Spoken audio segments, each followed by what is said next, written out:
Mahigit 5,500 flood control project ang natapos na.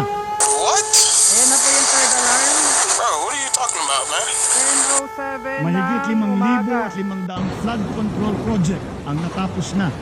Mahigit 5,500 flood control project ang natapos na. Mahigit 5,500 flood control project ang natapos na. Mahigit 5,500 flood control project ang natapos na. Mahigit 5,500 flood control project ang natapos na.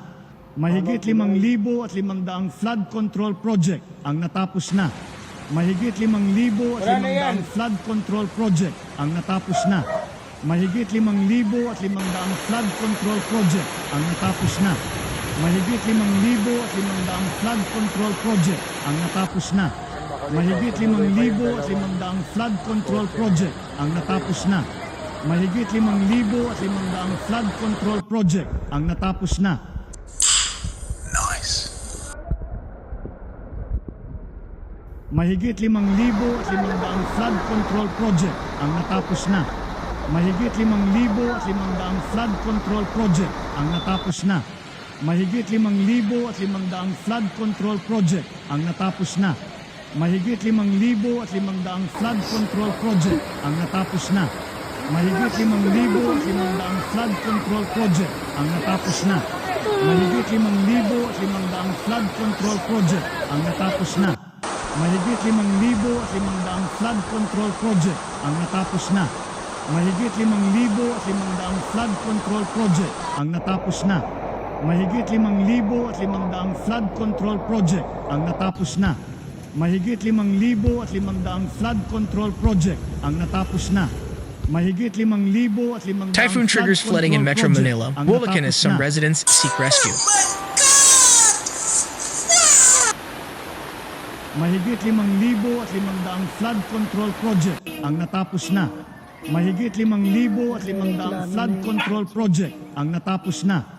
Heavy rains brought by Typhoon Karina and the enhanced southwest monsoon, locally known as Habagat, inundated parts of Metro Manila on Wednesday, July 24 and neighboring Bulacan province, prompting flooding and evacuations. Flood control project ang natapos na. Mahigit 5,500 flood control project ang natapos na. The Marikina River reached its third alarm level, forcing residents in low-lying areas to evacuate. Mahigit 5,500 flood control project ang natapos na. Mahigit 5,500 flood control project ang natapos na. Mahigit 5,500 A number of social media users in the capital have shared images of their flood experiences on Wednesday, even as some sought help from rescuers.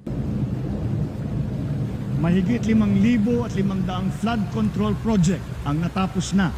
Mahigit 5,500 flood Typhoon control Karina has project intensified as it ang moved natapos towards na. the country's north. Mahigit The Philippine 5,500 Coast Guard, flood PCG, control meanwhile project deployed ang rescue natapos na. teams to assist those Mahigit affected, 5,500 while the Metropolitan flood Manila control Development project Authority, ang natapos na. MMDA, reported severe Mahigit flooding in major 5,500 roads. flood Nakita nyo. control project ang natapos na. And papakita ko sa inyo dun sa may kabilang side naman ng tulay, yung palabas na ng Pasig River, papunta ng Marcos Highway. Kasi this side po, yung tubig na yan, mga galing yan ng upstream. Mahigit 5,500 PCG teams rescued 1,356 individuals and coordinated with local authorities to ensure safety during the rainy season.